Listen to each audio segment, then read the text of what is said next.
Hey, I'm Katie with WTI. If you like entertaining guests, then you definitely need to get an air pot to make sure that your hot beverages stay nice and hot. I have been super impressed with this air pot by Vondior. I've always hesitated to get an air pot, mostly because I thought they would be difficult to clean. Boy, was I wrong. This was super easy to clean.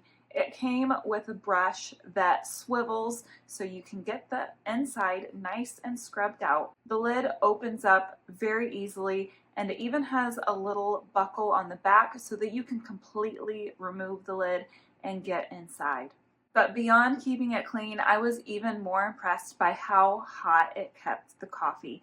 We had a garage sale at our house and I wanted to sell nice, hot, fresh coffee in the morning, so I filled it up with 2 pots of coffee. It held about 20 cups of coffee and it stayed hot all day long. Sadly, I was too tired to clean up my mess and I just left it on the counter overnight.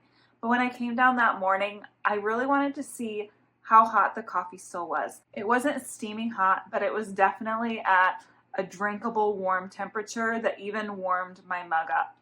I am excited for all of the hot ciders and hot chocolate that will stay nice and hot in this air pot. And that's my point of view.